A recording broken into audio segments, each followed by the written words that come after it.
Hindi na baling tamad, hindi naman pagod. Ito ang kasabihan na bagay larawan kay Kadyo dahil kung sa katamaran lamang din ang pag-uusapan ay numero 1 na ito sa listahan.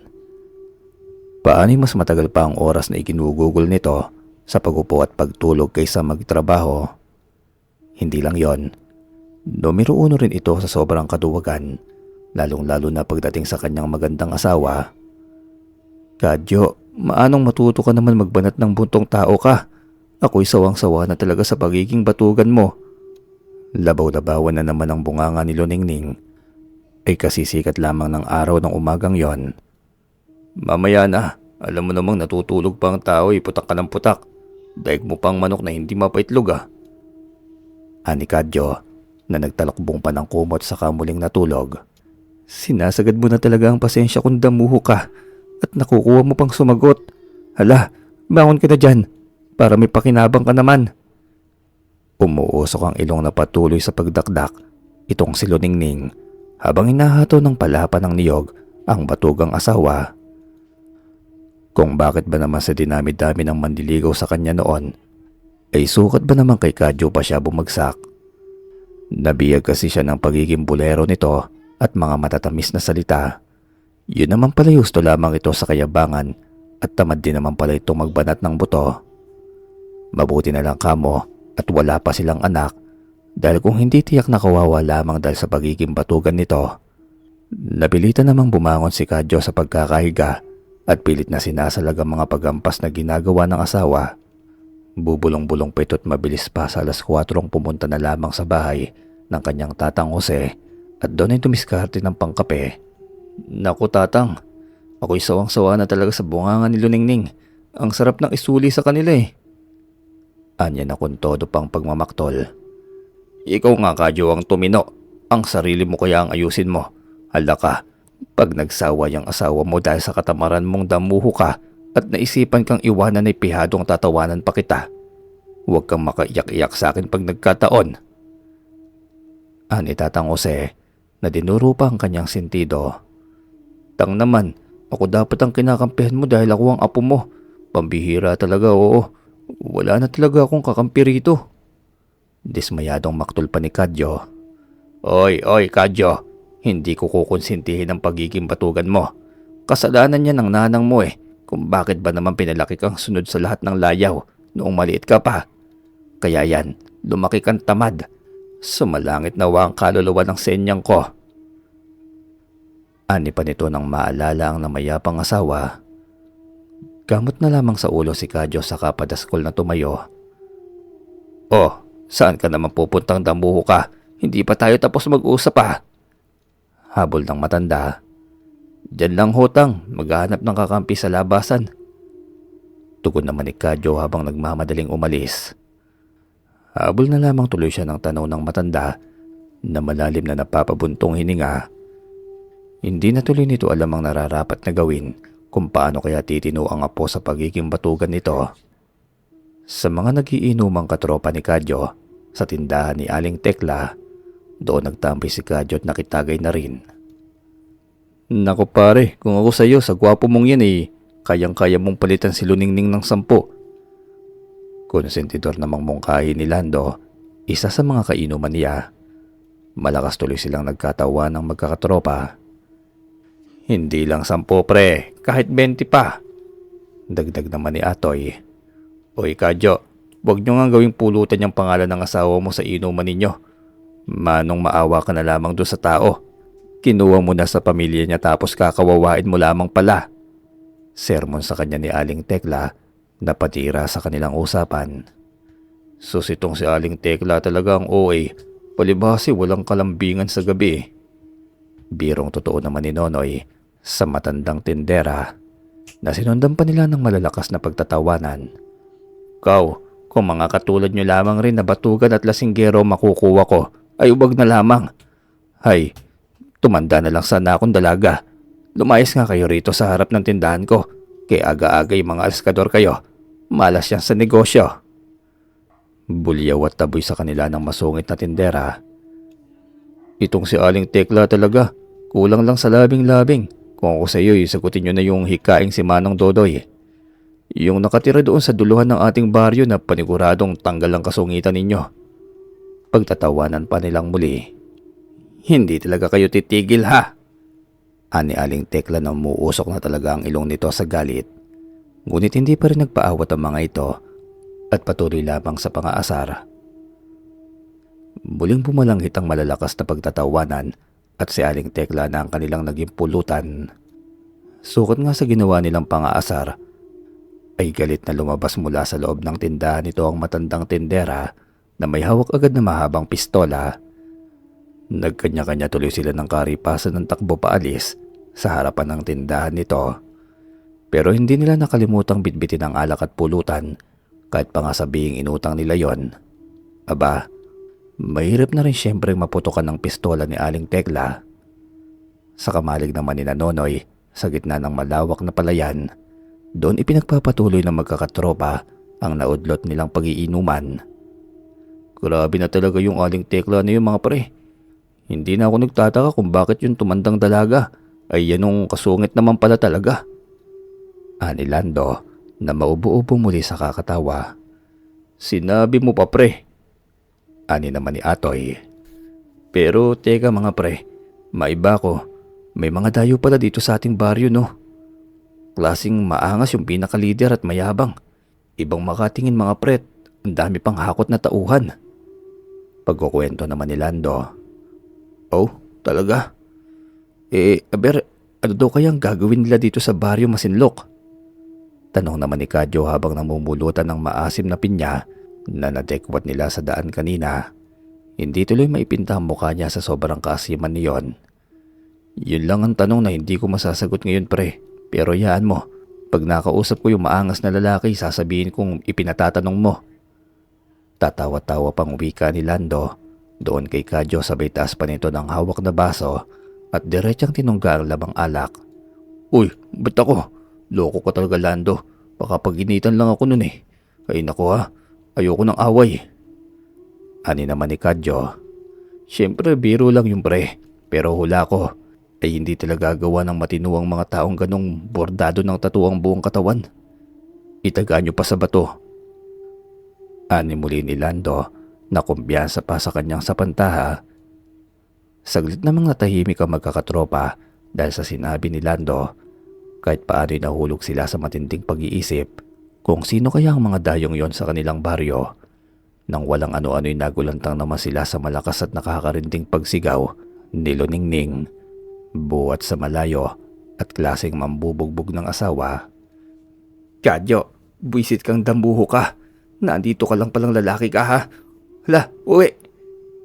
Ani Luningning na halata ng matinding galit sa pagmumuka at may hawak na mahabang palapan ng niyog ang isang kamay. Klaseng mga hataw talaga ito ng umatikabong palo. Itago niyo ako mga pre, itago niyo ako. Natataranta namang pag-ikas ni Kadyo mula sa kinauupuan at agad na nagtago sa likod ng bunton ng mga nakasakong palay sa loob ng kamalig. Naghagalpakan tuloy muli ang nakakalokong tawanan ng magtotropa dahil sa nakakaaliw na eksena. Isa daw palang takusa si Kadyo. In short, takot sa asawa.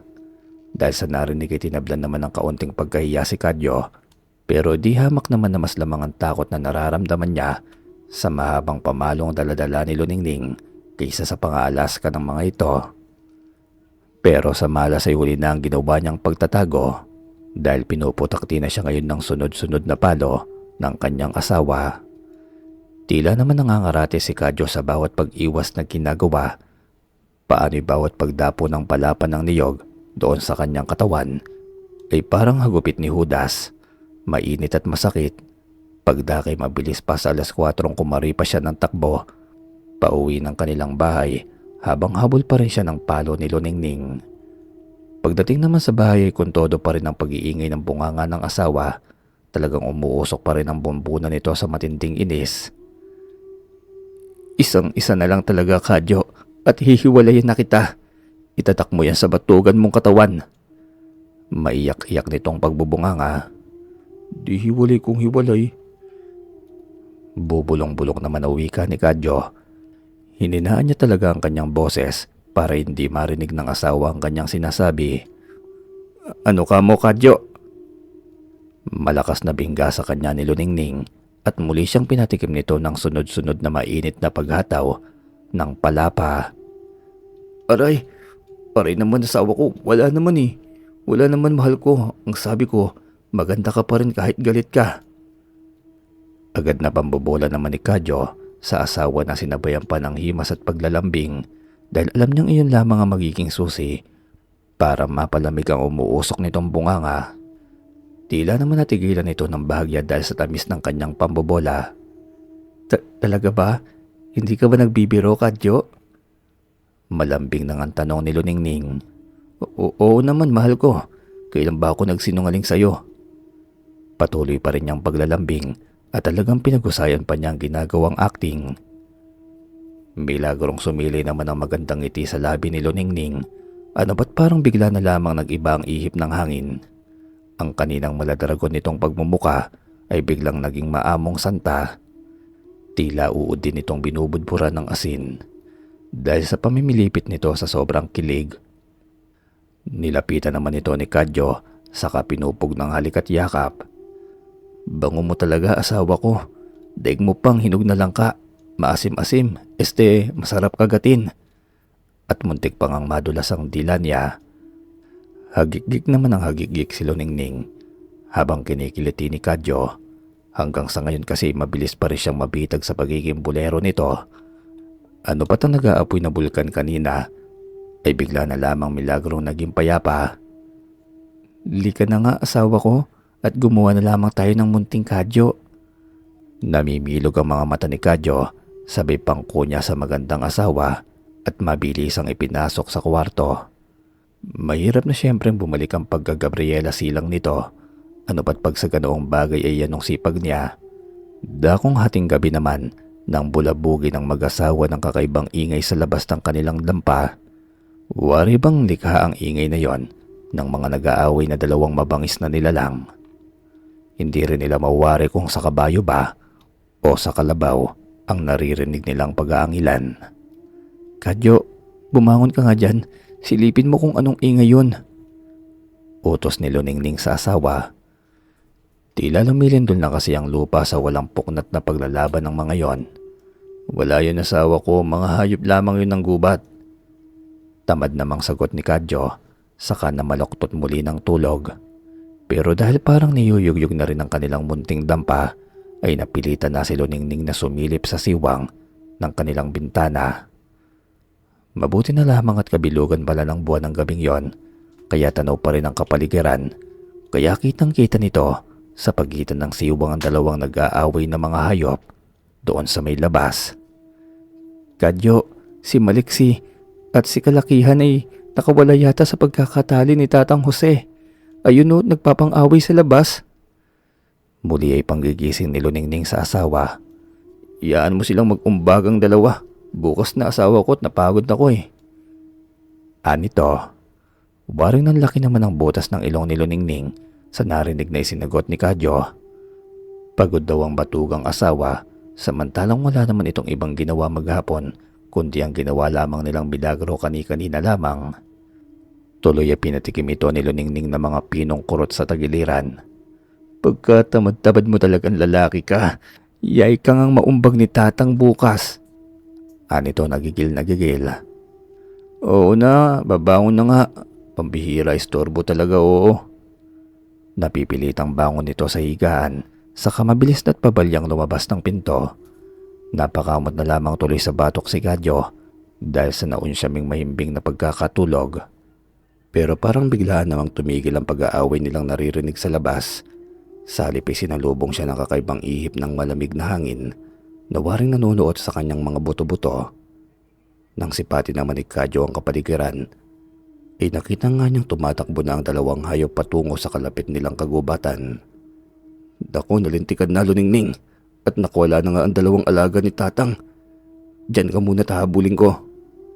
Ani Kadyo na nagmamadali, pagkatapos ay mabilis ding sinundan ng dalawang tumatakbong hayop. Kailangan niyang hulihin ang mga yon, kundi bukas ay mananagot nga siya kay Tatang Jose dahil baka sabing hindi man lamang niya napagmalasakitang hulihin at itali muli ang mga paborito nitong alaga. Mahal na mahal pa naman iyon ng matanda, at palaging kinakausap na parang tao. Mas mahal pa nga yata ng tatang niya ang mga yon kaysa sa kanya na sariling apo. Hingal kalabaw tuloy si Kadyo habang hinahabol ang dalawang maliksing hayop na kapag tataka lamang na pati pala kalabaw ay napakabilis ring tumakbo. Akala pa naman niya ay hindi, ngunit gano'n na lamang ang pagkamangha niya ng unti-unting nawala ang mga yon sa makapal na hamog na bumalot sa kagubatan. Matapos lumagpas ang napakalago at napakalaking puno ng balete, nakailang ikot at siyasat pa siya sa paligid ng punong yon, pero sadyang hindi na niya natagpuan ang dalawang hayop.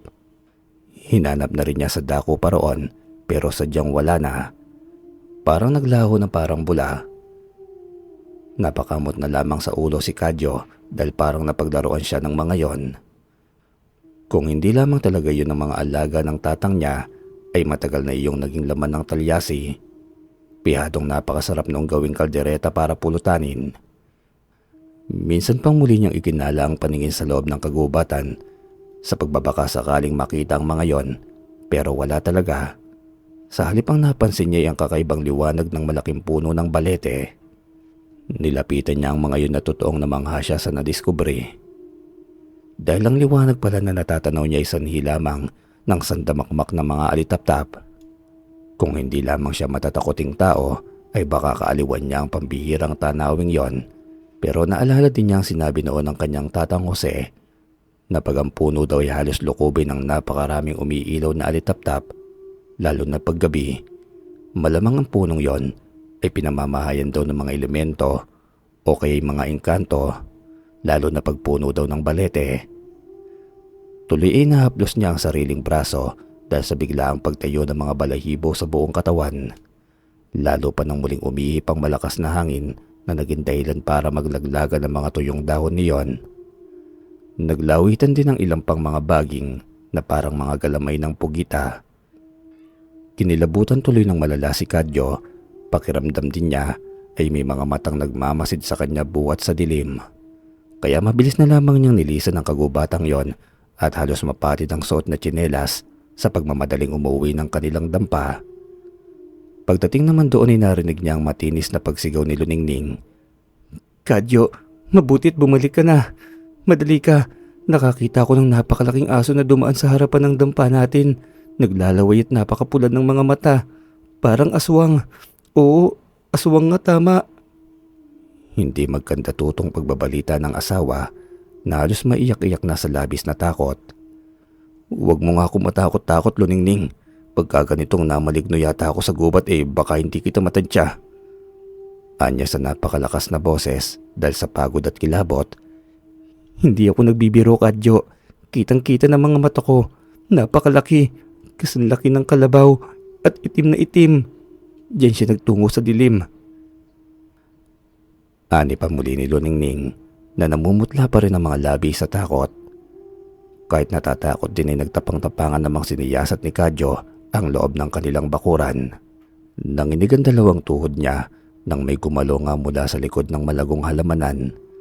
Kulang na lamang tuloy at tumakbo siya pabalik ng dampa at maihi sa nerbiyos. Akma na nga sana siyang tatakbo nang lumabas mula sa likod ng makapal na halamanan ang salarin. Isa lamang palang payat na tuta. "Ari ba, Luningning, ang sinasabi mong aswang? Ay mukhang isang uod na lamang ang hindi pa napirma dito at lalagay nito sa tahimik." Tatawa-tawa namang wika ni Kadyo. Sabay pagpapakita ng asawa sa daladala niyang tuta, bigla ring napawi ang nadarama niyang takot kanina. Nang makita naman iyon ni Luningning, ay grabing habag ang naramdaman nito para sa kaawa-awang hayop. Umuungot pa yun na wari bang takot na takot. "Amin na yan at aalagaan ko." Anito sabay agaw sa payat na tutang hawak ng asawa. Aayaw pa sana si Kadyo dahil sa itsura niyon, pero kilala rin niya ang asawa. Basta't nagustuhan nito ay walang makakapigil. Kung ayaw niya maghalo ang balat sa tinalupan, hinayaan na lamang niya ito sa gustong mangyari para wala ng gulo. Kinabukasan, pagising naman ay namangha silang mag-asawa sa bakas ng paa na naiwan sa loob ng kanilang bakuran.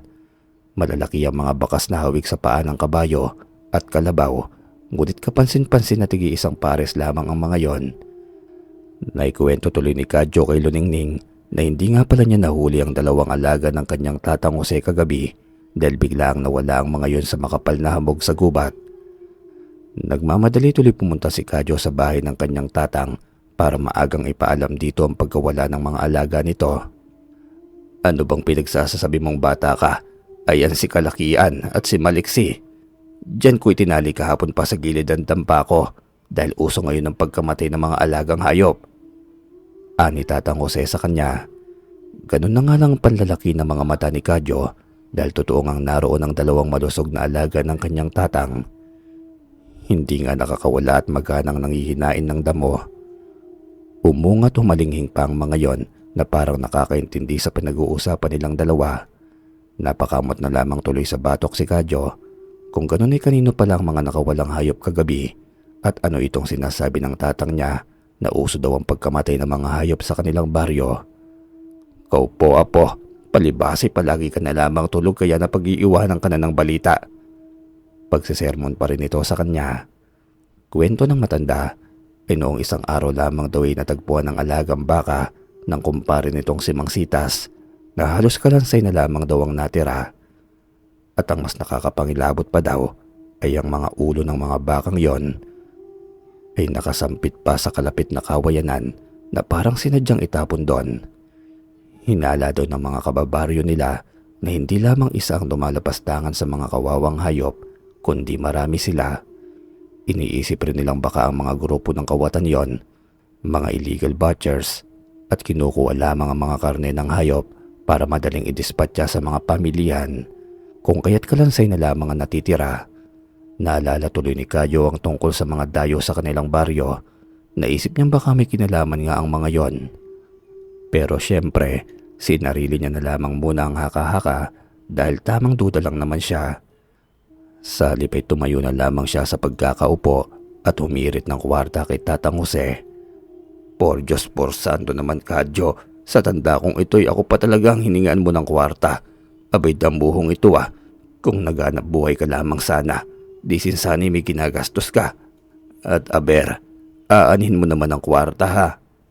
Tanong ng matanda matapos magsermon.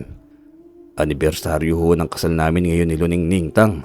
Gusto ko sana siyang sorpresahin ng regalo. May gana ka pa talagang magregalo.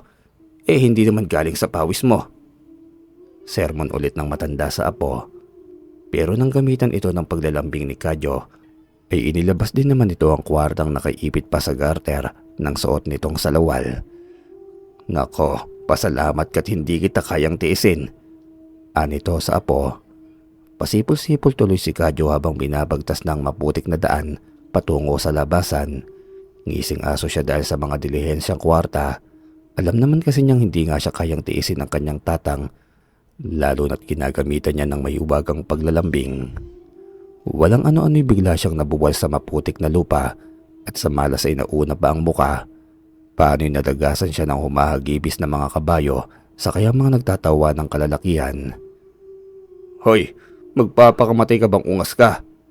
Sita sa kanya ng hubad-barong lalaki na nakangisi at malalaki ang mga mamon sa katawan. Kapansin-pansin din ang bordado ng katawan nito at kakaibang mga tattoo. Naisip agad ni Kadyo na ito siguro yung mga dayong kalalakihan doon sa kanilang baryo na ikinukwento ni Lando sa kanila. Ewan ba ni Kadyo pero bigla ang bumangon ang inis niya sa mga yon dahil sa kaangasang ipinapakita, kaya tapang-tapangan din niyang sinita ang mga ito di hindi rin niya alam kung saan ba siya kumuha ng tapang. Ang yabang mo naman pre, para sa kaalaman nyo, dayo lamang kayo sa baryo namin kaya magpakita kayo ng respeto sa mga taong lihitimong taga rito. Anya na mataas din ang boses. Bumaba tuloy sa kabayong sinasakyan nito ang lalaki at nakangising kaagad siyang kinuwelyuhan. Hindi mo kilala kung sino ang nasa harapan mo lalaki. Banta nito sa kanya na halos magbaga ng mga mata sa galit. Pwes, kung sino ka man, hindi ako natatakot sa iyo. Matapang ka lamang dahil sa mga tauhan mo. Aber hala, mano-mano lamang tayo. Pihadong tatalsik ka sa kamao ko. Tapang-tapangan pang paghahamon muli ni Kadyo dahil pakiramdam niya tinatakot siya nito. Pwes ay hindi siya magpapasindak. Kailangang ipakita niya sa mga dayong ito ng mga nakatira sa baryo Masinloc ay matatapang na tao kahit numero 1 siyang duwag. Nagtawanan naman ng mga kalalakihan dahil sa pinakita niyang huwad na katapangan, pero para mas lalo namang uminit ang ulo ng umaastang pinuno ng mga ito. Sa mabilis na sandali ay nagawa niyang upakan ng suntok ang mukha nito. Subsob tuloy muli sa putikan si Kadyo. Pakiramdam din niya ay nadeform ang gwapo niyang pagmumuka sa lakas ng pinakawalan noong kamao. Dumugo tuloy ang ilong at labi niya. Napansin din niya na parang kakaiba yata ang taglay na lakas ng lalaking kaharap. Dahil siguro iyon sa malaki at namumukol nitong pangangatawan na halos pumutok na ang mga litid sa laki ng mga muscle. Hindi pa siya lubusang nakakabangon na muli na naman siya nitong kwelyuhan at walang hirap na iniangat sa ere.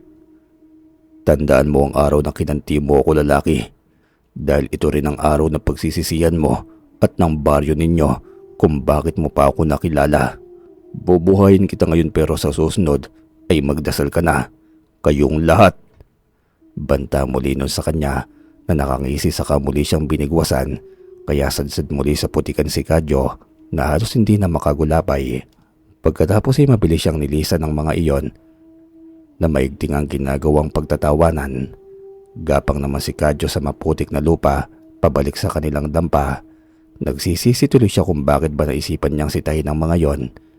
Ito tuloy ang napala niya dahil siguro sa matinding bugbog na tinamo ay nakatulog si Kadyo. Yung hindi pa nga siya nabubugbog ay mabilis na siyang makatulog. Ngayon pa kayang halos magdilim na ang kanyang paningin. Samantala, ang lugar na kinabagsakan pala ni Kadyo ay walang iba kundi ang kalapit nilang kagubatan. Kung nasaan ang malaking puno ng balete, gabi na noon at singkad na ang liwanag ng buwan sa kalangitan. Samantalang itong si Kadyo ay nandoon pa rin na nakahandusay pa rin sa lupa. Waring naigihan na sa pagkakatulog at nakangangang malakas na naghihilik. Maya-maya lamang ay umalingaw-ngaw na sa lugar na yon ang isang malakas na halinghing na sinundan ng pagtakatak ng mga paa ng kabayo. Mula naman sa kabilang direksyon ay bumasag din sa katahimikan ng gabi ang sunod-sunod na pagkatungal ng wari galit na kalabaw. Sa mabilis din na sandali ay kapwa sumulpot sa magkabilang direksyon ng kagubatang yon ang dalawang kakaibang nilalang na hindi aasaming makita ng pangkaraniwang mata ng tao. Ang mga mata nilang mapupula ay waring nagniningas na apoy sa karimlan ng gabi. Kapwa nagpupuyo sa mga ito sa galit nang muli na namang magpang-abot. Akin ng mutya, bakulaw na balaw. Ani ng isang boses na nakakapangilabot at sinundan pa ito muli ng malakas na halinghing. Hindi ako papayag, hambog na tikbalang. Magkakamatayan muna tayo. Matapang na tugon naman ng isa. Wala kang kwentang, kaibigan. Dahil lamang sa mutyang ating pinag-aagawan ay sinira mo ang ating magandang samahan. Sambit naman ng tikbalang. Wala akong kaibigang tuso. Akin ang mutya dahil gagamitin mo lamang yun sa kahambugan mo para mapasayo ang buong dimensyon ng mga engkanto. Sumbat din naman ang balaw. Dati silang matalik na kaibigan at kapwa mga prinsipe ng mga elementong galing sa kanilang dimensyon at pareho ring naghahangad ng pinakatatangi-tanging mutya ng bulalakaw na babagsak mula sa kalangitan ng gabing iyon.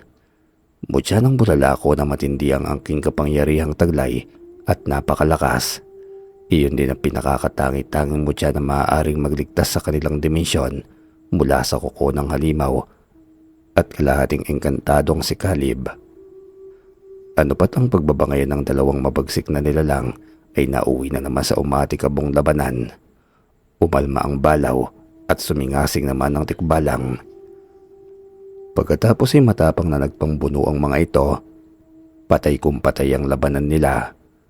Todo ang mga pagsipang pinakakawalan ng tikbalang sa katawan ng balaw, samantalang nakatikim naman ang pagsuwag ng dalawang mahahabang sungay ng balawang tikbalang. Kapwa tuloy sila tumalsik sa malayo na parehong nanghihina. Nasa ganoon silang sitwasyon ng matanaw na bumubulusok na mula sa langit ang hinihintay nilang bulalakaw. Mabilis ang pagbagsak niyon patungo sa kanilang direksyon. Naglalagablab iyon sa kalawakan at talagang nag-aapoy sa ganda. Nagmamadali namang hinahabol iyon ng dalawang elemento na naguunahan pa. Lalo na nang matanaw nila ang paghiwalay ng isang nagniningning at kumikislap na maliit na bagay na nagmumula doon. Iyon na ang mutya ng bulalakaw na kanilang pinakaaabangan. Kapwa pa pinapatid ng dalawang elemento ang isa't isa para madapat mawala ng balanse sa pagtakbo. Dahil tanaw nilang malapit na talaga iyon sa lupa, grabe talaga ang pag-unahan nilang makuha ang nasabing mutya.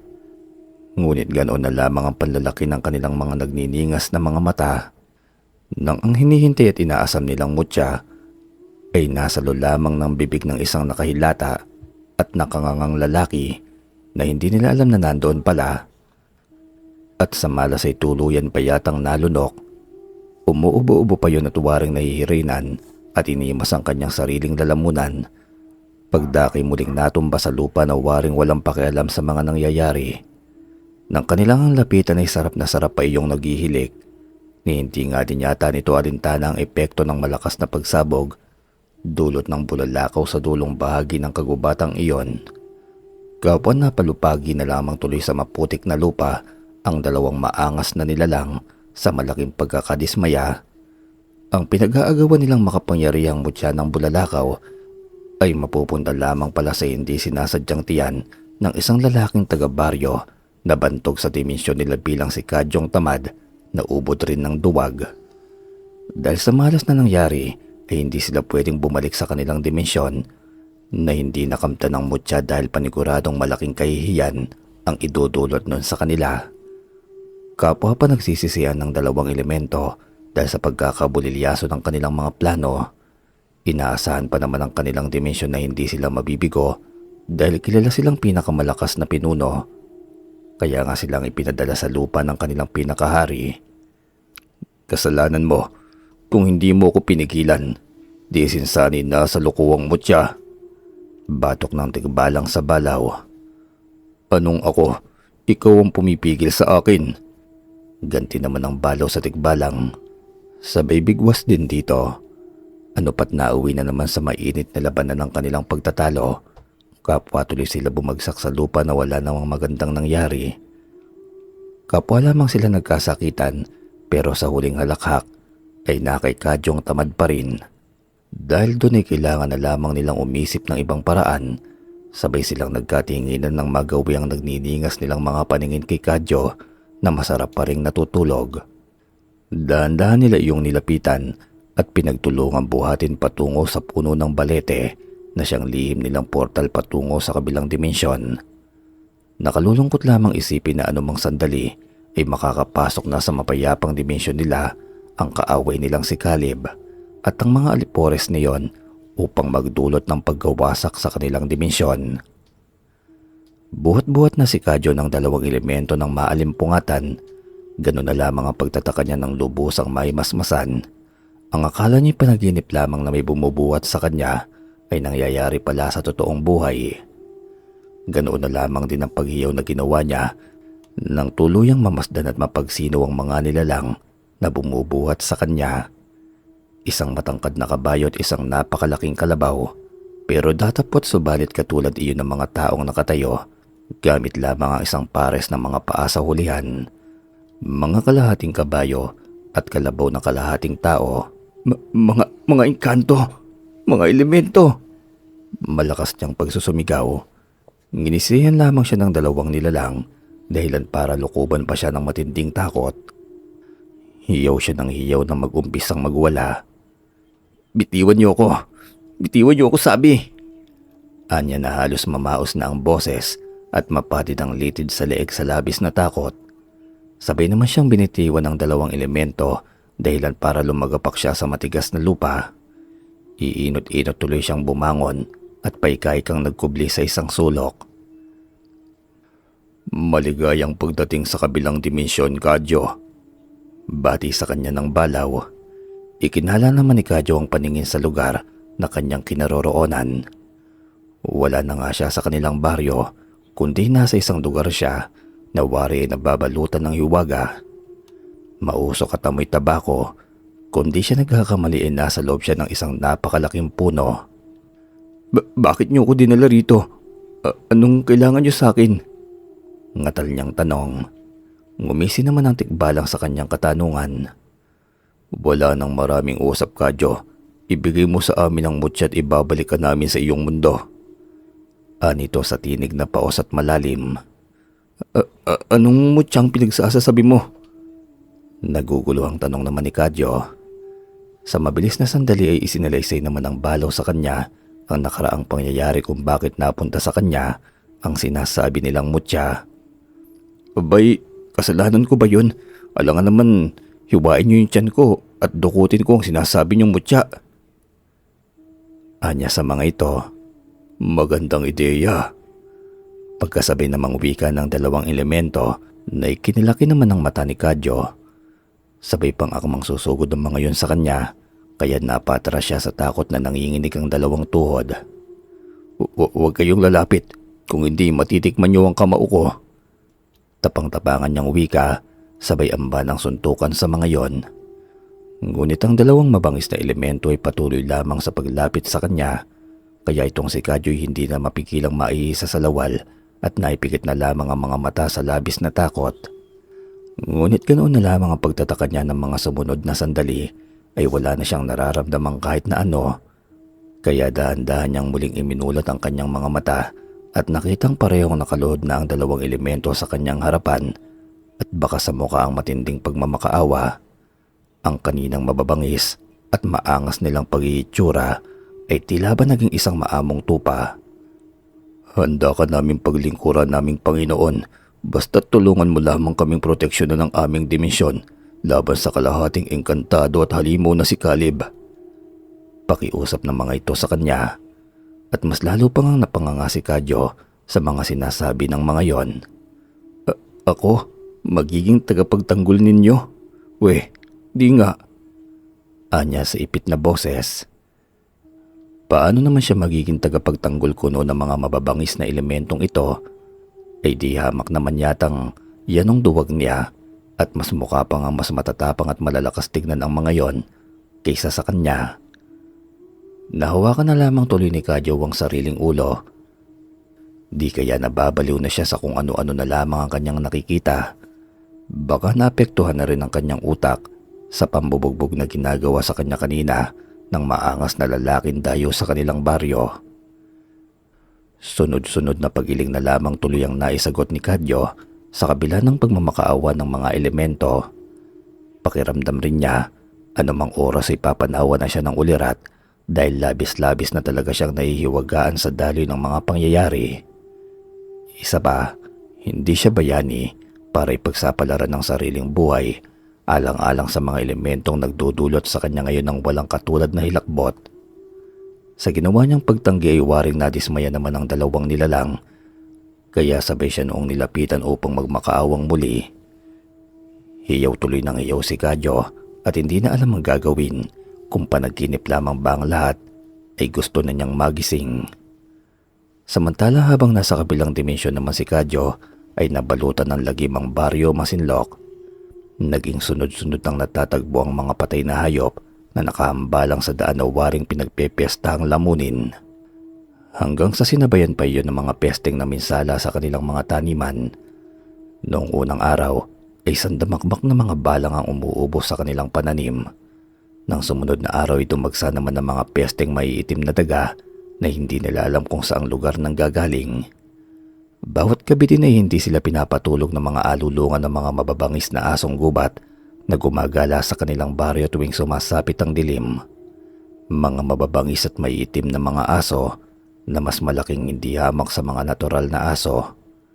Kaya ang ibang mamamayan ay napilitan at nagmamadaling lisanin ang baryo Masinloc dahil anila ay hindi asong bundok kundi mga aswang ang mga asong iyon at hindi na nila hinihintay pang maging biktima niyon. Ngunit ang karamihan naman ay nanatili pa rin sa baryo dahil walang ibang lugar na mapupuntahan.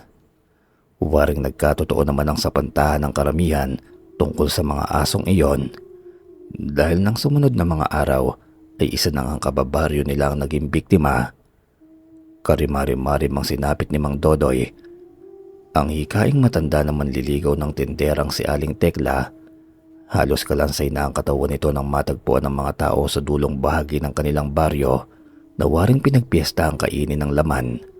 Nakilala lamang nila ang kawawang matanda dahil sa ulo nitong andoon pa rin, ngunit baka sa nakaluwang mga mata ang labis na sindak at takot sa malagim niyang kinahinatnatan. Hindi pa doon natatapos ang lahat dahil kinagabihan ay muling umatake ang mga asong itim at namasok sa isang kabahayan at walang awang pinagpiyastahan ng buong mag-anak. Nabalot tuloy ng sindak at lagim ang buong baryo sa napakabilis na panahon lamang. Samantala, nagising naman si Kadyo sa itaas ng malaking puno ng balete. Parang isang mahiwagang panaginip lamang. Ang natatandaan niya lamang ay hindi sigurado kung nanggaling ba talaga siya sa kabilang dimensyon. Ngunit labis naman ang pagtataka niya kung bakit andoon siya sa itaas ng puno. Sa itaas ng puno ng balete, anong ginagawa niya doon? Ganun na lamang din ang pagmamadali niyang bumaba nang maalala ang asawang si Luningning. Piyadong maghahalo na naman ang balat sa tinalupan sa matinding galit ng asawa dahil hindi siya nakauwi ng bahay kagabi at anibersaryo pa naman ang kanilang kasal. Halos mangunyabit na nga sa mga sanga si Kadyo sa pagmamadaling bumaba ng puno at sa malas ay tuluyang nadupilas. Napahiyaw na lamang tuloy siya ng malakas dahil paniguradong bali-bali ang mga buto niya pagbagsak sa lupa. Ngunit ganoon na lamang ang kanyang naging gulat nang hindi siya masaktan. Sa halip para lamang siyang bolang tumalbog na lumapat sa lupa. Wala din siyang anumang galo sa tinamong sugat. Di kaya totoo ang mga sinasabi ng mga elemento tungkol sa umanong mutya ng bulalakaw na kanyang aksidenteng nalulundaw kuno. Pakiramdam din niya mas magaan ang kanyang pakiramdam ngayon at mas maliksi. Ano pat narating kaagad niya ang kanilang dampa sa mabilis na sandali, ngunit naglilipar ang kaldero, kawali, mga plato at kung ano-ano pang lumilipad na bagay ang isinalubong sa kanya nang nagwawalang si Luningning nang makita siyang dumarating. Mukhang mabangis na tigre na rin ito kung pagmamasdan dahil sa nag-uumapoy na galit. "Umuwi ka pang lalaki ka?" Anito na halos manginig ang boses, sabay target sa kanya ng matilos na kutsilyo. Mabuti na lamang at mabilis siyang nakailag kung hindi malamang na nakipag-reunion na siya kay San Pedro sa langit. Kung doon nga naman siya mapupunta. "Ano bang problema mong babae ka? Gusto mo ba akong utasin? Mabuti nga't nakauwi pa ako. Sa kakagabi lang naman ako hindi nakauwi dahil sa nakatulog ako sa gubat. Para sa kaalaman mo, muntik na nga ako mamatay kagabi kaya hindi ako nakauwi." Pangangatwiran niya sa asawa. "Anong isang gabi lang, Kadyo? 5 araw ka na kayang hindi umuuwing dambuho ka. Mangangatwiran ka na lamang din ay yung kapanipaniwala na sana. Iniwanan mo pa ako mag-isa sa gitna ng panganib dito sa baryong ito. Anong klase kang asawa?" Anito at bitbit na ang mga daladalahan. Saka nag-umpisang magmarcha palis ng kanilang dampa. Naiwan naman si Kadyo na natigilan at naguguluhan. 5 araw na pala siyang hindi umuuwi. Samantalang sa kalkula niya, parang 5 oras lamang ang inilagi niya kapiling ng mga elemento. Kung ganon, totoo nga sigurong nanggaling siya sa mundo ng mga engkanto at namatanda siya. Hindi pala isang panaginip lamang ang nangyari sa kanya kagabi. Ganon daw kasi yung sabi ng matatanda, ibang oras sa mundo ng mga engkanto kaysa sa mundo ng mga tao. Parang biglaan din namang natauhan si Kadyo at nagmakawang hinabol ang nag-alsabalutang asawa. "Asawa ko, Luningning, patawarin mo na ako. Hindi na ako uulit. Bigyan mo pa ako ng isa pang pagkakataon at magbabago na talaga ako." Anya sa asawa na nakaluhod na at kung todo ang yapo sa baywang nito. "Husto na, Kadyo. Umabot na sa hangganan ng pagtitiis ko sa iyo. Ayoko na." Sumbat nito sa kanya na nagmamalabis ang luha sa pisngi, saka muling ipinagpatuloy ang paglalakad papalayo. Naiwan naman si Kadyo at nanatiling nakaluhod sa lupa't nakatungo habang tumutulo rin ang mga luha. Laglag ang balikat niya dahil hindi niya sukat akalaing tuluyan na siyang iiwan at inaayawan ng asawa. "Kung mahal mo talaga ang asawa mo, apo, ay ipakita mo sa kanya na kaya mong magbago." Tapik naman sa kanyang balikat ni Tatang Jose na andoon pala sa kanila at napanood ang pag-aaway nilang mag-asawa. Kwento ng matanda, kaya siya nandoon ay sinamahan daw nito ang kanyang asawa sa kanilang dampa habang wala siya dahil laganap daw ang malagim na pangyayari sa kanilang baryo simula din noong hindi siya umuwi. Sa mabilis na sandali nagawa din itong ikwento sa kanya ang lahat ng naganap, buhat daw noong nawala siya at pati nga daw ang mga mahal nitong alagang hayop na sina Maliksi at Kalakian ay hindi rin pinatawad ng mga aswang. Tinanong din siya nito kung saan daw ba talaga siya nanggaling at natagalang hindi nakauwi ng bahay. Ikinuwento naman niya sa matanda ang lahat ng naganap, ngunit sa huli pagkak na tinawanan lamang siya ng kanyang tatang. "Kadyo apo, ako'y huwag mo nang patawanin pa. Ang nagkakaroon lamang ng mutya ay yaong mga taong responsable at hindi pasaway.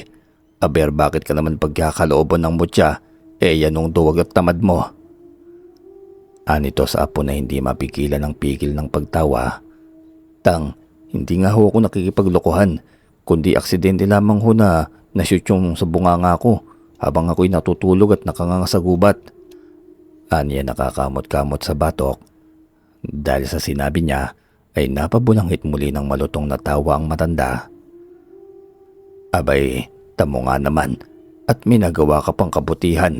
Yung palaging pagtulog mo ay nakasalupan ng mutya, kaswerte mo naman ano." Anito na hindi talaga naniniwala. "Pero tang totoo po talaga, sabi ng mga elementong."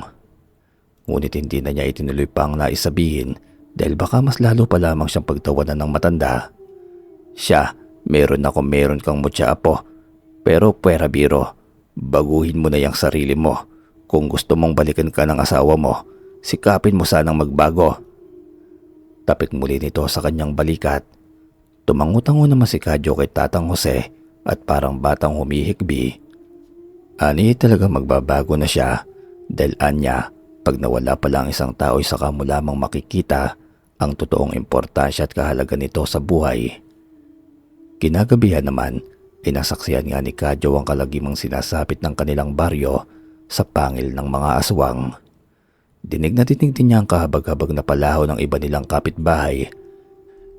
Ewan ba pero parang napakalinaw ng kanyang pandinig at rinig na rinig niya ang lahat ng nangyayari sa kapaligiran, samantalang kailalayo naman ang mga pagitan ng kanilang mga tahanan.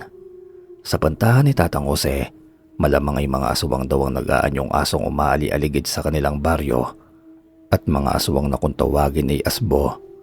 Mga aswang na normal na tao sa araw, ngunit pagsapit ng dilim ay nagiging mabangis na pinagsamang asong ulol at lobo. Mas malaki din daw itong dihamak sa ordinaryong kalabaw. Siya nga namang tunay dahil kitang-kita ng mga mata ni Kadyo buhat sa pagkakasilip sa siwang ng kanilang bintana ang nakakapangilabot na itsura ng mga yon. Salit-salitan pa sa pagdaan at parang namamasyal lamang sa tarangkahan ng kanilang dampa. Nahigit pa ni Kadyo ang hininga sa takot nang marinig niya nakakapangilabot at walang puknat na alulungan ng mga iyon sa ilalim ng bilog na buwan. Sa muli niyang pagsilip sa siwang ng bintana ay natanaw niya sa labas na waring mga nakatingin sa direksyon ng kanilang dampa ang mga iyon at parang may maitim na binabalak. Maya-maya nga lang ay nakarinig sila ng malalakas at sunod-sunod na pagbunggo at pagdamba sa kanilang pintuan na waring nagpupumilit pumasok. Naging alerto kaagad si Tatang Jose habang hawak ang matalim na gulok, samantalang si Kadyo ay duwag na nagkukubli lamang sa likuran ng matanda. Nalunok nilang parehas ang sariling mga laway nang tagumpay na bumigay ang pintuan ng dampa at iniluwa ang mga bulto ng naglalaway na mga aswang. Sumingasing pa ang mga yun na parabang sabik manglapa. Sa mabilis din na sandali ay agad silang dinaluhong ng mga nilalang. Mabuti na lamang at nagawa agad na tagay ni Tatang Jose ang unang asbo na sumugod sa kanila. Tila na estatwa naman si Kadyo sa bilis ng pangyayari. Nagising lamang siya ng malakas na batukan ng kanyang Tatang Jose. "Ang lagay ay ako lamang ba ang lalaban sa mga inahiyupak na aswang na ito? Kadyo, napakaduwag mo talagang lalaki ka. Abay, nasaan ang sinasabi mong mutya? Ngayon natin kailangan yan." Sigaw naman ang matanda sa kanya. Pero sadyang ginapangan na matinding takot si Kadyo at talagang hindi siya natinag sa kinapopwestuhan niya. Kulang na nga lang ay mawalan siya ng ulirat sa pagkakatayo sa labis na sindak. Nahimasmasan lamang siya nang makita na sinakmal ng isang aswang ang Tatang Jose niya at pinagwagwagan. Sigaw ng sigaw ang matanda na halatang nasasaktan, Ngunit patuloy pa rin naman na tinataga ang aswang na may sakmal sa kanya hanggang sa mabilis itong tinakbo ng asbo patungo sa dilim. Hahabulin sana ito ni Kadyo ngunit hinarangan siya ng dalawa pang nilalang. Agad siyang dinambahan ng mga yun at sabay na dinaluhong. Mabuti na lamang at nakailag siya. Nanginginig siya sa takot dahil iniisip niyang baka ito na ang kanyang katapusan. Ngunit ganoon na lamang ang gulat niya nang biglang uminit ang buo niyang katawan at parang may enerhiyang nais kumawala mula sa loob nito. Sa hindi malamang dahilan ay ang biglaang pagsiklab ng nagbabagang apoy sa parehas niyang palad. Nakamamanghang nahugis iyon na tila ba mahabang latigong apoy. Bagamat nahihiwagaan sa nangyari ay sunod-sunod niyong inihampas sa mga aswang na nasa kanyang harapan. Sa pulang mga yun at parang umiiyak na duwag na asong nagtatakbuhan palayo dahil bawat lati ng latigong apoy sa katawan ng mga halimaw na yon ay tunay na nagdudulot ng ibayong pinsala. Walang sinayang na sandali si Kadyo at agad sinundan ng landas kung nasaan itinakbo ng aswang ang kanyang tatang Jose. Hanggang sa makarating siya sa kalapit na kagubatan, napahiyaw na lamang siya sa galit nang makitang nilalantakan ng mga aswang ang katawan ng kanyang tatang habang buhay pa iyon at nagmamakaawa. Umuusok ang bumbunan ni Kadyo sa matinding galit at walang awang binira ng sunod-sunod na paghampas ng latigong apoy ang katawan ng aswang. Ni hindi na niya yung binigyan pa ng pagkakataong makalaban, hindi rin niya yun tinigilan hanggang hindi nagiging pulbos ang katawan. Nang matapos ay hapong-hapong napaupo si Kadyo sa tabi ng nakahandusay na katawan ni Tatang Jose. Labis-labis ang paghingi niya ng tawad dito dahil aniya kung naging matapang lamang sana siya simula pa lamang nung una ay hindi sana nito sinapit ang kahabag-habag na kalagayan. Ngumiti naman sa kanyang matanda kahit hirap na at sinabing sa kahuli-huli ang sandali ay namalas naman daw nito ang kanyang katapangan at totoo nga daw palang mutyang sinasabi niya. Masaya na raw itong papanaw dahil batid daw nitong simula sa araw na yon ay paniguradong mag-iiba na ang takbo ng buhay niya. Isa pa'y matanda na rin naman daw siya at paniguradong hinihintay na ng kanyang senyang sa itaas. Basta't ipangako lamang daw ng apo na magiging responsable na itong tao kundi ay mumultuhin niya raw ito. Napilitan namang mangako ni Kadyo kay Tatang Jose habang tumutulo ang luha at pilit na napapangiti dahil kahit naghihingalo na ang matanda ay nakukuha pa rin itong magbiro. Sadyang darating ang kamatayan ng isang tao sa mundo, apo. Una-una lang yan. Huwag ka nang umiyak ha. Siya, ako'y yayaon na at malayo pang pupuntahan ko. Doon na lamang kita babantayan sa itaas. Ani pa ni Tatang Jose sa huling pagkakataon at itinuro ang langit. Pagkatapos ay tuluyan nang ipinikit ang mga mata matapos siyang bigyan ng mariing pisil sa balikat. Tanda ng pamamaalam. Napahugulgol naman ng malakas si Kadyo habang kalong ang walang buhay na katawan ng kanyang Tatang Jose. Wala na siyang kakampi at wala na rin ang araw-araw na magsesermon sa kanya upang magbago. Wala na rin siyang paglalambingan pa. Iniwanan na rin siya nito nang wala nang balikan. Dahil sa labis na puot ay isinumpa ni Kadyo sa walang buhay nitong katawan na mananagot ng mahalang lahat ng mga aswang sa kanilang baryo. Tutugisin niya ang mga yun at pupuksain.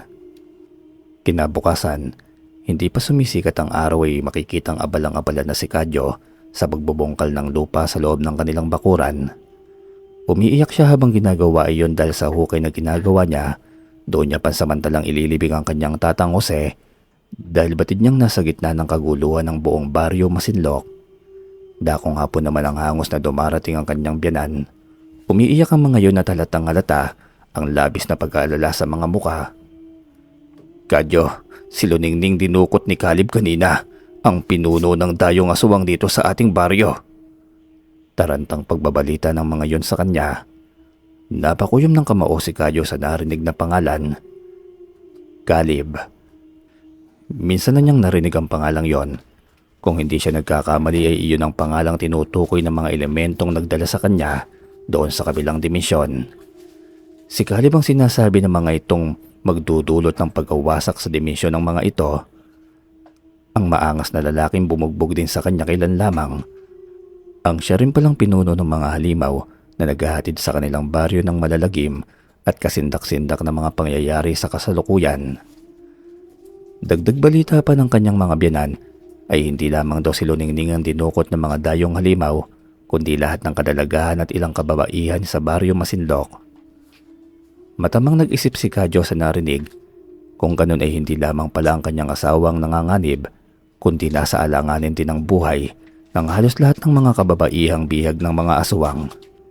Alam niyang hindi basta-bastang kalaban ang sinasabi ng mga elemento na halimaw na si Kalib. Makapangyarihan daw ito dahil kalating aswang at engkanto. Kung mga elemento nga itakot sa halimaw na yon, ay siya pa kaya? Pero pumasok din sa isip niya na taglay niya ang mutya ng bulalakaw. Ang mutyang may malaking tsansang makatalo sa halimaw na yon para hindi tuluyang makapaminsala sa kabilang dimensyon at ganoon na rin sa kanilang baryo. Huminga ng marahas si Kadyo at isang mahalagang desisyon ang kanyang ginawa dahil batid niyang wala nang iba pang pwedeng kumalaban at makatalo sa hinayupak na yon kundi siya na lamang. Iyon ang sabi sa kanya ng dalawang elemento ng kabilang dimensyon. "Huwag ho kayong mag-alala, hahanapin ko ho ang asawa ko at ang iba pang dinukot na kababaihan sa baryo Masinloc. Ibabalik ko ho sila ng ligtas sa kani-kanilang mga pamilya." Anya sa boses na may tapang at paninindigan. Tila naman nanibago sa winika niya at ikinikilos ang mga biyanan. Sanay kasi ang mga ito na wala siyang pakialam at isa pa'y kilala din siya ng mga itong duwag. Pero dati yon, iba na ang Kadyong kaharap nila ngayon. Pinatapang at binago na siya ng pagkamatay ng kanyang tatang Jose. Igagati rin niya ang kaapihan ng kanilang baryo sa kuko ng mga hinayupak na halimaw. Hindi niya hayaang mamayagpag ang kasamaan ng mga hayop na yon hanggang sa kabilang dimensyon. Dito na sa mundo ng mga tao.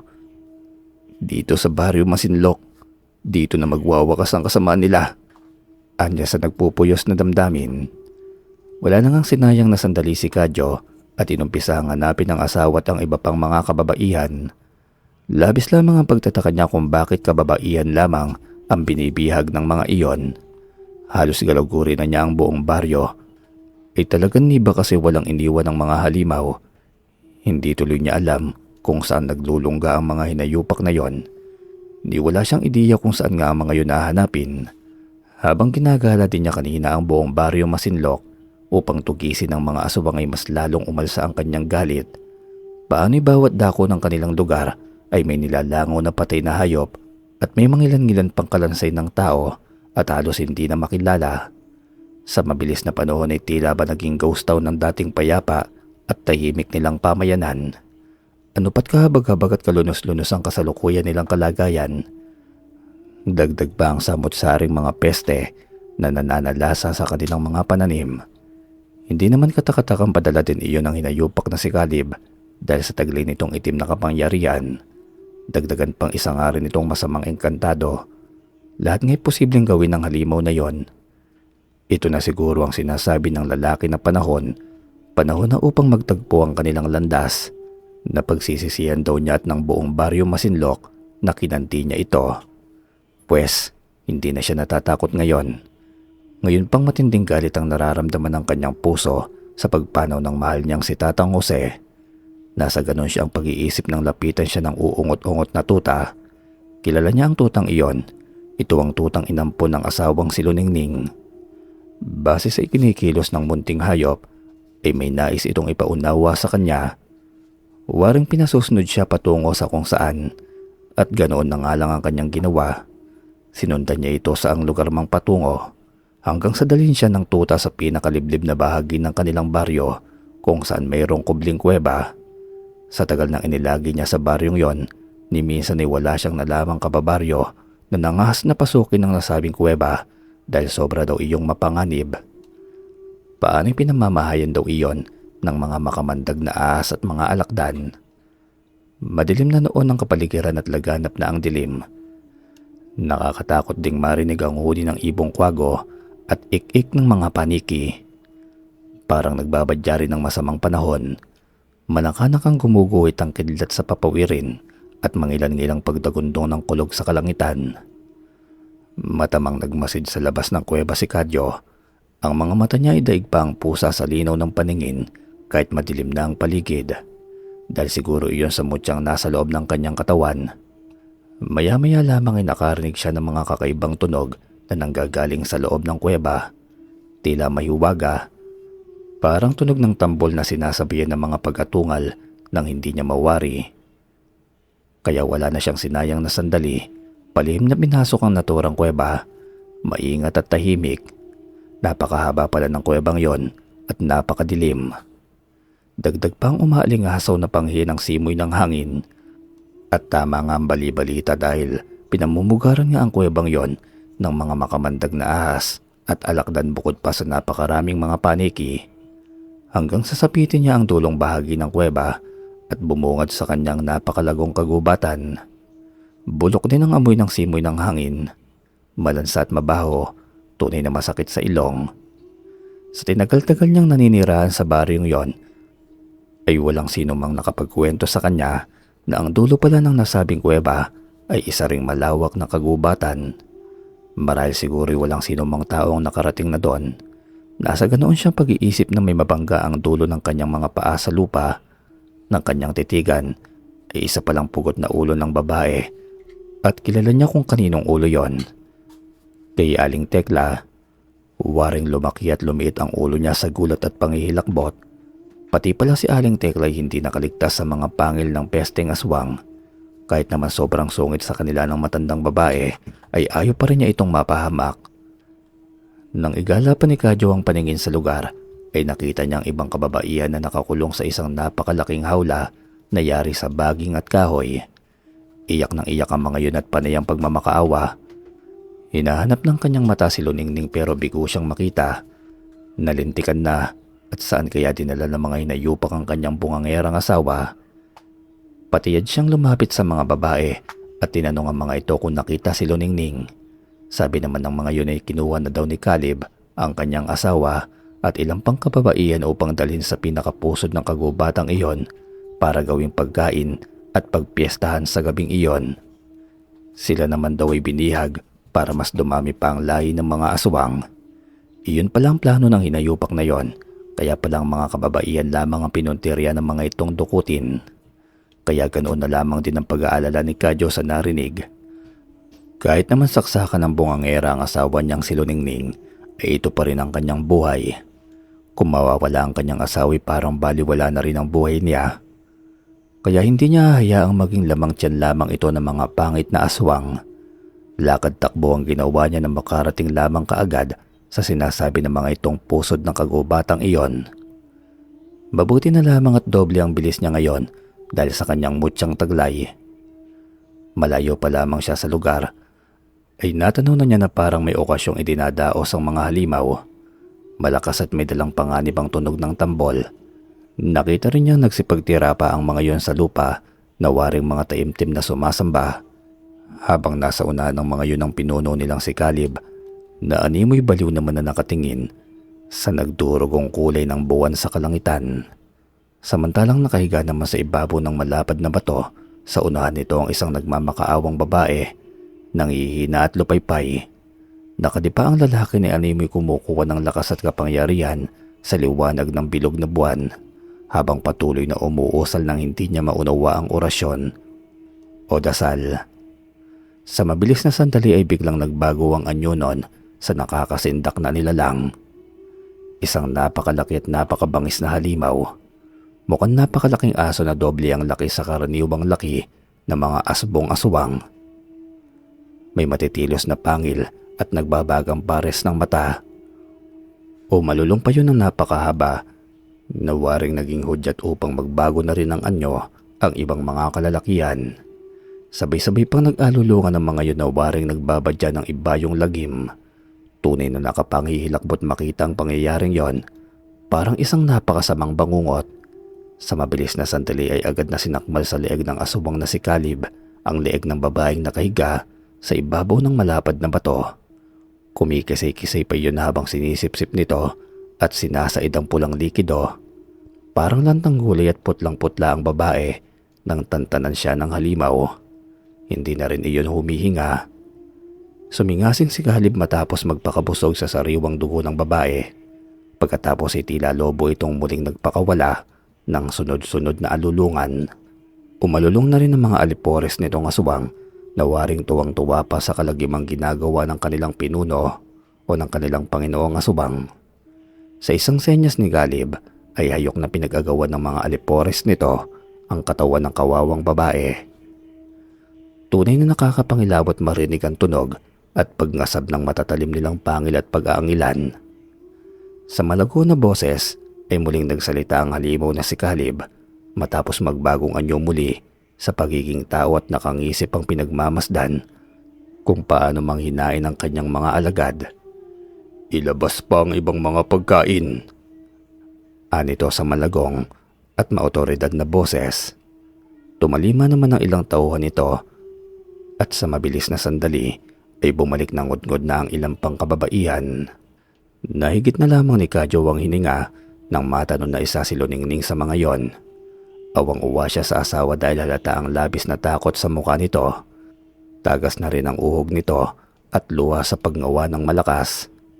Waring nakahalata naman ang aswang na si Caleb na may ibang taong nagmamasid sa paligid kung kaya't bigla ang tumalas ang pakiramdam nito at ikinala ang paningin sa kapaligiran. Pagkatapos ay ngumisi ng malaki. May pangahas na nakapasok sa aking teritoryo. Hanapin niyo at iharap sa akin. Mabangis nitong utos sa mga tauhan. Agad namang tumalima ang ilang alipores nito sa utos at mabibilis na nagsipagpulasan. Andoon naman si Kadyo at nagsusumiksik sa siwang ng malaking puno na bakas rin ang pagkabahala sa mukha niya. Para kasing dehado siya sa labanan, paano'y napakarami ng mga aswang samantalang siya ay nag-iisa lamang. Nasa ganoon siyang pag-iisip nang muli niyang marinig ang malakas na pagkalat ng sigaw ng asawang si Luningning. Hila-hila na ito ni Caleb sa buhok at ito na yata ang susunod nilang papakin, kaya wala nang pagpipilian pa si Kadyo kundi ang lumabas sa kanyang pinagtataguan. Hoy mga aswang! Pakawalan mo ang asawa ko! Sinasabi ko sa iyo, hindi mo maiibigan ang karne niyan dahil daig mo pa ang lalantak ng papaitan. Anya na pabiro pero nakaamba ang kamao para lumaban. Nang makita naman siya ni Luningning ay pumangahaw muli ito ng malakas na iyak. Kadyo, asawa ko, tulungan mo ko. Sa oras na makaligtas tayo sa mga pangit na aswang na ito ay hinding-hindi na kita bubungangaan kahit kailan. Pangako. Anito, para tuloy gustong matawa ni Kadyo sa sinambit ng asawa. Dangan nga lamang at nasa alanganin silang sitwasyon. Ngumisi naman si Caleb nang makita siya. Ikaw na naman duwag na lalaki. Ba't hindi ka na nadala pa? Napakatapang mong sumugod na mag-isa rito sa teritoryo ko. Pwes, andito ka na rin lang naman. Ipaparadas ko na sa iyo ang kamatayang ipinangako ko sa iyo noon. Ani Caleb sa nakakalokong boses. Ngunit nginisiyan lamang din ito ni Kadyo. Huwag kang hambog aswang. Amin ang baryong ito. At hindi sa iyo, kaya huwag kang maghari-harian dito. Ang dami mo pang satsat. Dito na magwawakas ang kasamaan mo. Pagbabayarin kita sa pagkawala ng tatang ko. Matapang na wika ni Kadyo, sabay pagpapakita dito na nag-aapoy na latigo sa magkabilang mga kamay. Tila nagulat naman ng bahagya si Caleb sa nakita. Pagkatapos ay painsulto pa itong umisi. Mainam at hindi pala napunta sa mga elemento ang mutya ng bulalakaw. Mas madali ko nang mawawasak ang kanilang dimensyon dahil nandito pala ang mutya. Anito na tila nasiyahan pa at ubaring minaliit kaagad ang kakayahan ni Kadyo. Hindi ka magtatagumpay na hinayupa ka dahil dito pa lamang iuutasin na kita. Hamon niya sa nilalang. Umalingaw naman sa kagubatang iyon ng malakas na halakhak ni Caleb na tila ba naaaliwat ng iinsulto. Masyado kang matapang, Kadyo. Ni hindi mo nga kilalang nilalang nakaharap mo. Anito at biglang nanlisik ang mga mapupulang mga mata at mas lumago pa ang boses. Pagdakay umusal ito ng orasyon sa hangin at mula nga sa kung saan ay sumulpot ang laksalaksang mga insekto at mga kulisap, ano pat lalong dumilim ang kalangitan sa dami ng mga iyon, natakpan din ang kulay dugong liwanag ng buwan sa kapal ng mga lumilipad sa papawirin. Hindi lamang pala simpleng aswang na engkanto ang kanyang kaharap, isa din pala itong aswang na may alam sa salamangka at pambabarang. Hindi nga katakatakang nawasak nito ang dimensyon ng mga engkanto. Napatta din si Kadyo sa nakita at parang umurong ang pagkalalaki niya. Paano hindi niya inaasahang matindi nga pala ang taglay nitong kapangyarihan. Nakayuko na lamang si Kadyo at sabay-sabay siyang kuyugin ng mga kulis at insekto. Ngunit ang inaasahan niyang mga pagkisot ay hindi naganap dahil sa dalawang elementong biglang sumulpot at siyang lumikha ng malakas na pananggalang upang hindi siya tuluyang makuyog. Hindi ka nag-iisa sa laban, aming Panginoon. Nasa likod mo kami. Sabay na wika ng dalawang elemento na nagkanlong sa kanya. Walang iba kundi ang mga elementong balaw at tikbalang. Kahit nagulat sa pagdating ng dalawang elemento, ay nakadagdag naman iyon ng lakas ng loob kay Kadyo upang lumaban. Hindi pala kalaban ng dalawang mabangis na elemento na nakadaungang palad niya, kung hindi mga kakampi. Ngayon ay magiging patas na ang laban. Ngisi ni Kadyo, sabay amba muli ng laban sa halimaw na si Kalib, kasabay ang pagwasiwas niya ng latigong apoy. Sa galit naman ni Kalib ay muling nagbagong anyo iyon tungo sa napakabangis na halimaw. Sumingasing iyon ng sumingasing sa matinding galit dahil hindi nito inaasahan ang pagsulpot doon ng dalawang kalabang elemento. At nagsanib puwersa pa ang mga yun laban sa kanya. Mainam para sabay-sabay na kayong puksain, ani Kalib sa boses na dumadagundong at nakakatakot. Nagsimula na nga ang matinding labanan ng dalawang panig, si Kadyo laban kay Kalib, at hinarap naman ng dalawang elemento ang mga alipores nitong aswang. Ano pat umatikabong laban ang nagaganap sa pagitan ng dalawang panig, liksi sa kapwa liksi at bilis sa kapwa bilis. Umaasbok ng mga pagsipa ang pinakawalan ng tikbalang sa mga kalabang aswang at mga pagsuwag naman ang naging alas ng balaw. Pero sa huli ay parang dehado pa rin si Kadyo kay Kalib. Napakalakas ng kapangyarihan nito kumpara kay Kadyo na pinag-aaralan pa lamang ang kapangyarihan ng hawak niyang mutya. Bawat paghato ng latigong apoy ni Kadyo sa katawan ng halimaw ay parang hindi nito iniinda. Hanggang sa masagpang siya ng matatalas na pangil ni Kalib at ipinagwagwagan. Halos mawalan siya ng ulirat sa matinding sakit pero patuloy pa rin siyang lumalaban. Hindi siya papayag na maging pagkain lamang ng pesteng halimaw. Isang malakas na hato sa panganang nilalang at tuluyan siya nitong nabitawan. Iyak naman ang iyak si Luningning habang pinapanood ang madugo at matinding labanan.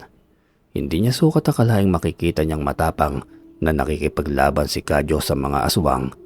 Kilala niyang ubod ng duwag ang asawa. Labis din ang pagkamangha niya sa dalawang elemento na kakampi nito. Hindi niya alam kung saan ba ang mga yon nagmula. Bigla tuloy nagbago ang tingin niya sa asawa ng mga sandaling yon.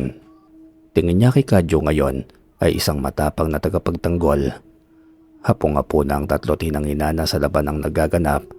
Lalo pa nang gamitan sila ni Kalib ng palipad hangin dahilan para maistatwa sila sa kinapopwestuhan at hindi makakilos. Dumagundong naman ang malakas na halakak ni Kalib sa buong kagubatan. Parang ipinagdiriwang na agad nito ang pagkapanalo sa laban. Muli itong umusal ng isang malakas na orasyon at muling sumulpot sa kung saang bahagi ng kagubatan ang mga laksa-laksang mga daga, mga alupihan, alakdan at iba pang mga makamandag na hayop. Habang pinaiikutan naman sila ng mga alipores nitong aswang, nasukol sila ng mga yon at paniguradong wala nang magiging kawala. Ito na nga yata ang magiging katapusan nila sa matalim na kuko ng halimaw na si Kalib. Hapong napayuko naman si Kadyo at agad na humingi ng tawad sa dalawang elementong kanyang kakampi dahil aniya hindi sapat ang nalalaman niyang kakayahan laban sa mga halimaw para ipagtanggol ang mga ito. Parang nakaunawa naman ang mga yon at sinabing ikinasisiya nilang nakasama siya hanggang sa katapusan ng laban. Tanda raw na isa siyang taong may mabuting puso sa kabila ng pagiging tamad niya at batugan. Kaya daw siguro siyang pinili ng mutya ng bulalakaw para maging tagapangalaga nito dahil nakita nito ang kanyang abilidad at katangian. Katangiang may malaking pagmamalasakit at pagmamahal sa ibang nilalang at kanyang mga kababaryo. Ngunit natigilan sa pag-uusap ang tatlo Nang kuyugin na sila ng mga makamandag na mga hayop, sa dami ng mga yon ay halos natabunan na sila. Pero nakakasilaw at nakakapasong liwanag ang nagpatalsik sa mga iyon. Nagmumula ang liwanag sa mismong katawan ni Kadyo, isang napakalakas na presensya ang nagmumula sa katauhan nito, kasabay ang pag-aangatan ng mga bato at iba pang bagay sa kanilang kapaligiran. Ramdam na ramdam ng lahat ng naroon ang malakas na kapangyarihang nagmumula sa kanyang katauhan. Kahit mismong si Kadyo ay nahihiwagaan din sa nangyayari sa kanyang sariling katawan.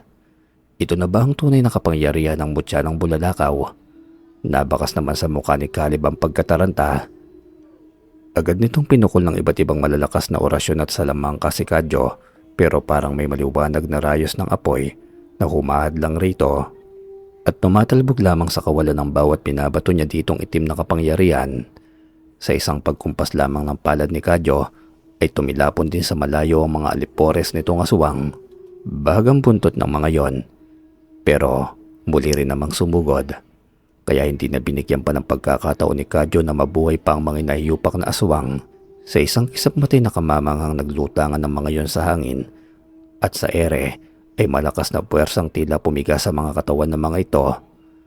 Lahat ng naganap ay kontrolado ng isipan ni Kadyo. Tila may nagdidikta sa kanya ng nararapat gawin. Sumusunod lamang ang katawan niya sa dikta ng kanyang isipan.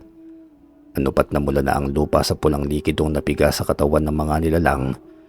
Isa-isang bumagsak ang mga yun sa lupa na wala ng mga buhay at tuyong-tuyo na hanggang sa isa-isang umapoy at natupok. Naalarma naman si Caleb sa nakitang nangyari sa kanyang mga alagad. Hindi ito makapaniwala na napakalakas pala ng kapangyarihang taglay ng mutya ng bulalakaw at batid niya sa sariling anumang sandali ay pwede siyang matalo ni Kadyo sa labanan. Manghang nakapanood na lamang ang dalawang elemento, nagagalak silang makita ang tunay na lakas ng mutya na siyang magliligtas sa kanilang dimensyon. Kayo na rin sa baryo Masinloc. Ngunit isang mapanganib na hakbang ang ginawa ni Caleb dahil nalihado na ito sa labanan. Parang ipo-ipo ito sa bilis na nilapitan si Luningning at agad na tinutukan ng mahahaba nitong kuko sa leeg. Ngising aso pa ito nang muling titigan si Kadyo. Sa mabilis na sandali ay nagbagong anyo muli ito tungo sa pagiging aswang na asbo at agad itong sinagpang ang katawan ng babae. Ipinagwagwagan hanggang sa humiwalay ang dalawang bahagi ng katawan. Sa mabilis na sandali ay nagawa nitong kitilan ng buhay si Luningning sa harapan ng hindi makahumang si Kadyo. Inihagis pa nito ang walang buhay nitong katawan sa harapan ng asawa. Pagkatapos ay nakakalokong umisi habang tumutulo ang masaganang dugo sa bunganga. Halos mabaliw naman si Kadyo sa bilis ng pangyayari. Ang kanyang mahal na si Luningning ay parang isang hayop lamang na niluray-luray ang katawan ng hinayupak na halimaw. Hiyaw nang hiyaw si Kadyo sa panghihilakpot sa sinapit ng asawa. Parang sasabog ang dibdib niya sa matinding galit at poot, pero mas lalo na ang kanyang sarili. Dahil hindi niya naprotekta ng asawa sa kabila ng taglay niyang mutya. Napakahayop pala talaga ng halimaw ng kanyang kalaban. Noong una yung tatang niyang pinaslang ng mga yon, ngayon naman ay yung walang kalaban-laban niyang mahal na asawa. Pumalaw sa matinding galit si Kadyo. Nag-uumapoy ang puso niya sa paghihiganti. Hindi niya hayaang mabuhay pa ang katulad nitong halimaw. Gusto niyang pinuhin at gutayin ito sa maliliit na piraso. Isusumpa niya sa harapan ng bangkay ng kanyang asawa. Napupuksain niya ang halimaw na aswang sa malagimring paraan. Kasabay ng sagad sa langit niyang muling pagsigaw ay ang muling pag-aapoy ng kanyang katawan. Mas mainit at mas malagablab. Pagkatapos ay mabilis pa sa hangin ang ginawa niyang pagsugod sa halimaw. Pinatikim niya ito ng lakas ng kanyang kapangyarihan. Sunod-sunod niya itong pinaghahataw ng kanyang latigong apoy nang walang kapaguran. Kasing bilis ng hangin ng kanyang mga pagkilos, wala siyang pakialam kung maubos man lamang ang buong lakas niya at mapaslang lamang ito. Hindi na rin niya ito bibigyan ng pagkakataong makalaban. Gamit ang bilis ng katawan ay naigapos niya ang buong katawan nito ng latigong apoy. Sa pamamagitan naman ng isip ay unti-unti niyang piniga iyon hanggang sa tuluyang umatungal sa sakit. Bakas na ang pagmamakaawa sa aswang pero hindi niya ito tinitigilan. Dapat lamang iyon sa katulad nitong halimaw. Umaatungal na si Caleb sa labit na sakit Ngunit patuloy at puot niyang iniigpitan ang pagkakagapos dito. Hanggang sa halos malagutan na iyon ng hininga. Nilapitan niya yun habang nakagapos at galit na inundayan ng malalakas na suntok at umatikabong pagsipa. Halos malamog na ang buong katawan niyon sa labis na bugbog. Parang baliw na si Kadyo habang ginagawa iyon. Tumutulo ang magkasamang pawis at luha niya dahil pakiramdam niya sa bawat malalakas na sipa at suntok na pinapadapo niya sa katawan ng halimaw ay naipaghihiganti niya ang pagkawala ng kanyang mga mahal sa buhay at ang kanyang mga kawawang kababaryo. Ang katulad mong halimaw ay walang karapatang mabuhay sa mundo. Ihahatid kita sa impyerno. Halos magsumigaw niyang wika sabay palupot ng latigong apoy sa leeg ng halimaw. Kasabay ang malakas niyang pagsigaw ay ang tuluyang paghiwalay rin ang ulo ng halimaw sa katawan nito. Dilatang mapupula nitong mga mata na gumugulong sa lupa. Tagas din ang masaganang dugo na napugutan nito ng ulo habang kumikisay-kisay pa ang katawan. Hindi pa nasiyahan si Kadyo at inisa-isang lagutin at putulin ng latigong apoy ang bawat bahagi ng katawan ng halimaw hanggang sa tuluyang magkahiwa-hiwalay ang bawat parte ng katawan nito. Gusto niyang iparamdam sa maitim nitong kaluluwa ang puot ng kanyang paghihiganti. Pagkatapos ay muli siyang napasigaw ng malakas habang hapong napaluhod sa lupa. Tapos na. Naipakiganti ko na kayo. Usal niya sa kawalan habang hapong-hapo at hinang-hinang napaiga sa lupa. Muli na naman siyang napahagulgol ng iyak sa labis na pagdadalamhati.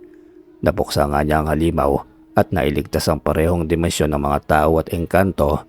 Pero wala nang saysay pa na mabuhay sa mundo dahil wala na mga taong mahalaga sa kanya.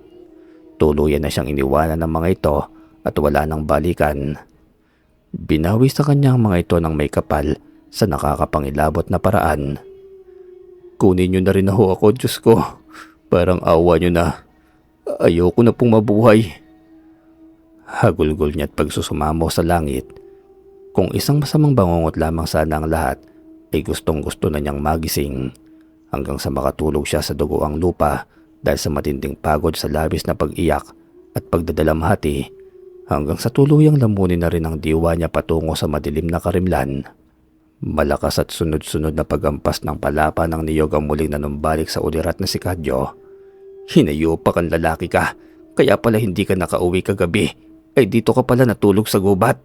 Grabe na talaga ang ugali mo, Kadyo. Hihiwalay na talaga kita. Ultimo pag-uwi ng bahay, kinatatamara mo pang buwisit ka. Bungad at pagbubunga nga sa kanya ng boses na kakilalang kilala niya. Doon pala siya nalipasan ng magdamag sa gitna ng kagubatan at hindi na nakauwi ng bahay matapos mabugbog ng mga dayong kalalakihan kahapon. Luningning, asawa ko, buhay ka. Buhay kayo ni Tatang. Anya nagulat at halos hindi makapaniwala sa nabungarang mukha ng asawa. Katabi pa si Tatang Jose niya na tumatalak din sa malaking pagkadismaya sa kanya. Buisit kang lalaki ka at gusto mo na pala kaming mautas ha. Pwes, hindi mangyayari yon dahil ako ang unang uutas sa iyong damuho ka. Hala, uwi ng bahay. Umuusok ang ilong na bulyaw nito sa kanya. Sabay hinataw siya muli nito ng sunod-sunod na palo ng palapa ng niyog. Ngunit sa halip na tumakbo pa uwi ng bahay, katulad ng dati niyang ginagaway na paluhod at yumakap si Kadyo sa bayubang ng asawa. Ganun na rin kay Tatang Jose habang umahagulgol siya ng iyak sa labis na tuwa. Parang baliw tuloy siya na umiiyak habang tumatawa. Naghahalo kasi ang masayang emosyon niya. Sabay wika. Salamat po Diyos at panaginip lamang ang lahat. Anya na halos magpatira pa sa labis na galak. Talon din siya ng talon habang nakataas ang mga kamay at sumisigaw na nagpapasalamat sa langit.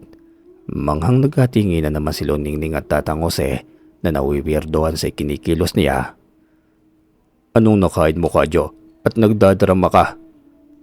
Tanong naman ng matanda na nababaguhan talaga sa kanyang ugali. Pinahid naman ni Kadyo ang hindi maampat-ampat na luha sa kanyang mga mata at nakahikbing sumagot. Basta Tatang, mahirap pong ipaliwanag pero isa lamang ang may papangako ko sa inyo. Ito na ang simula ng pagbabago ko. Patawarin niyo po ako sa lahat ng pagkukulang ko. Salamat at binigyan pa ako ng Panginoon ng isa pang pagkakataon para itama ang lahat. para maging mabuting apo at asawa. Anya natigmak sa luha ang mga mata, saka muling mahigpit na niyakap ang dalawang taong mahalaga sa kanya. Kailangan pa palang managinip siya ng masama bago matanto ang kanyang mga pagkakamali. Pwes, hinding-hindi na niya sasayangin ang pagkakataong ibinigay sa kanya ng may kapal. Babawi siya sa lahat ng pagkukulang niya sa dalawang taong siyang dahilan kung bakit siya nabubuhay. Dahil ayaw niyang maganap. Ni ayaw niyang isipin na mangyayari ang napakasamang bangungot na yon. Mabuti na lamang talaga't hindi yun totoong nangyari. Gaya ng pinangako nga ni Kadyo ay tinupad niya ang isinumpang pagbabago. Simula nga noon ay naging masipag na itong padre de pamilya at hindi na naging konsumisyon pa sa kanyang tatang at asawa. Hindi nagtagal at nahuli na rin ang mga dayong kalalakihan at naparosahan ng mga may kapangyarihan dahil literal na mga kawatan at illegal butchers pala talaga ang mga yon. At tama ang hinala nilang sila lamang ang salarin sa pagkawala at pagkamatay ng mga hayop doon sa kanilang baryo. Hindi tulad sa panaginip ni Kadyo na mga mababagsik silang mga aswang at hindi rin kalib ang pangalan ng pinuno nila kundi rigor. Kaya nakahinga ng maluwag si Kadyo at ang buo nilang baryo dahil sa wala nang manggugulo sa tahimik nilang pamayanan. Kalaunan ay pinagkalooban na rin sila ng munting Kadyo at binusog nila ito ng pangaral at pagmamahal. Ayaw siyempre ni Kadyo na matulad ang anak niya sa kanyang dating pasaway. Namuhay din sila ng mapayapa, tahimik at masaya sa baryo Masinloc kasama ang buo niyang pamilya. Ang dating tamad at duwag na si Kadyo ay ibang tao na talaga ngayon. Isang taong responsable, matapang, mapagmahal at may malaking malasakit sa kapwa. At kung may isa mang tao na higit na maligaya sa malaking pagbabago ni Kadyo ay iyon si Tatang Jose. Dahil siya at wala nang iba pang salarin kung bakit milagrong nagbago ang kanyang mahal na apo. Andoon siya sa gitna ng kagubatan at kasalukuyang kausap ang dalawang maamong nilalang. Salamat mga kaibigan, utang ko sa inyo ang lahat. Kung alam ko lamang na iyon lamang pala ang tanging paraan para tuluyang magbago si Kadyo, ay noon ko pa sana hiniling sa inyo na paglaruan ng diwa niya, kaisipan at imahinasyon ng aking apo habang natutulog. Nakangiti niyang sambit. Mahabang halinghing ng tigbalang at isang umaatungal na unga ng balaw ang tanging itinugon ng mga nilalang na kaibigan ni Tatang Jose na umaalingaw-ngaw sa buong kapaligiran. Pagkatapos ay sabay na pumasok ang mga yon sa malaking puno ng balete patungo sa kanilang dimensyon. Hanggang sa muli nating pagkikita mga kaibigan. Paalam. Gaway ng matanda sa mga kaibigang engkanto hanggang sa tuluyan ng maglaho ang mga yon sa kanyang paningin tungo sa makapal na usok ng karimlan. Hanggang dito na lamang po ang kwento ni Kadyo. Naway kahit papaano'y naaliw tayo at minapulot kayong aral sa kwento. Maraming salamat po.